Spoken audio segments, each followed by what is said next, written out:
እነዚህ ሁለት ባህሪዎች ካሉብህ አላህ ይወዳል፣ የምታደርገውንም ዱዓ ይቀበላል። እነዚህ ሁለት ባህሪዎች ለብዙ ወንድሞች እህቶች ስለሚጠቅሙ እንዲጠቀሙ አድርጉ። የመጀመሪያው አላህ Subhanahu Wa Ta'ala እንዴት ነው እያመለክን ያለነው? እሱ እንዳዘዘን ነው እየተገዛ ነው ያለነው? እሱ ላይ ምንም ሳናጋራ ቅንጣት ያክል ሳናጋራ እያመለክነው ነው ወይስ አንዳንድ ሙእሚን ነን ብለው የሚያስቡ ሰዎች ላኢላሃ ኢላላህ እያሉ ከአላህ በቀር በሐቅ የሚመለክ አምላክ የለም እያሉ ዞር ብለው ግን ከአላህ ውጭ ያለን ኃይል ይጣራሉ፣ ይለምናሉ፣ ቀብሮች ጋር ይሄዳሉ። ሼሆቹዬ፣ አባብዬ፣ ያ ሼኽና ሁሴን፣ ያ ሼኽና ቃጥባሪ ድረሱልኝ፣ ጤናዬን መልሱልኝ እያሉ ይጣራሉ። አላህ Subhanahu Wa Ta'ala እንዴት ነው የሚታዘባችሁ? እናንተ ሰዎች ግን እያበላችሁ እያጠጣችሁ እሱ ብቻ ነው የሚያደርገው ይህን ነገር፣ እያለበሳችሁ እንደፈለጋችሁ እንድተነፍሱ እያደረጋችሁ ትንሽ ቆም ብላችሁ አታስተውሉ? ወላሂ ከለመናችሁ አላህን ብቻ ለመኑ። ይህንን ያልኩትን ያደለውም ረሱል ሰለላሁ ዐለይሂ ወሰለም ናቸው ያሉት። ኢዛ ሰአልተ ፈስአልላህ፣ ከጠየቅ አላህን ጠይቅ። ወኢዘ ስተዐንተ ፈስተዒን ቢላህ፣ እርዳታን ከለመንክ አላህን ብቻ እርዳታን ለምን። ስለዚህ አላህ እንዲወድ ከፈለግ ከነዚህ ስራዎች ከነዚህ ወንጀሎች መራቅ አለብህ። አይ ካልክ ግን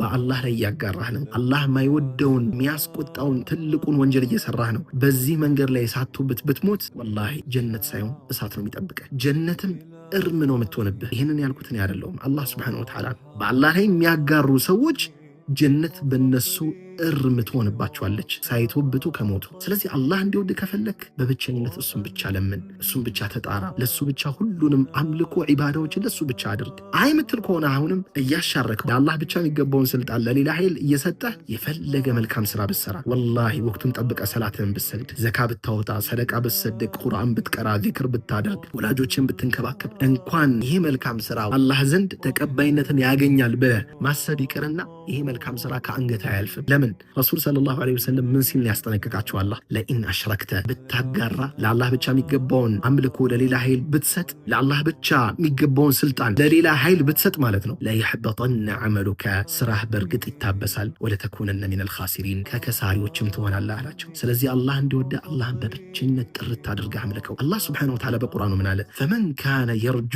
ሊቃአ ረቢሂ፣ የጌታውንም መገናኘት የሚፈልግ ሰው ፈልየዕመል ዐመለን ሷሊሐን፣ መልካም ስራን ይስራ፣ ወላ ዩሽሪክ ቢዒባደቲ ረቢሂ አሐዳ፣ በጌታውም መገዛት አንድንም አያጋራ አለ አላህ Subhanahu Wa Ta'ala። ምን ይከለክላል ያ አኺ? አላህን Subhanahu Wa Ta'ala በብቸኝነት ለማምለክ፣ እሱም ብቻ በብቸኝነት ለመለመን። አላህ Subhanahu Wa Ta'ala ከአላህ ጋር አንድንም አትገዙ ወይም አትለምኑ ብሏል። ስለዚህ አላህን ብቻ ነው መለመን ያለብህ እንጂ ሌላን አትለምን፣ አትጠይቅ። የሚጠቅምህ የሚጎዳ አላህ ነው ያ አኺ። ሌላው አላህ መልካም ስራህ እንዲቀበለ ከፈለክ፣ ዱዓን እንዲቀበለ ከፈለክ አላህ Subhanahu Wa Ta'ala ምን አለ በቁርአኑ? ኢነማ የተቀበሉ ላሁ ሚነል ሙተቂን፣ አላህ የሚቀበለው እኮ ከጠንቅቆቹ ብቻ ነው አለ አላህ Subhanahu Wa Ta'ala።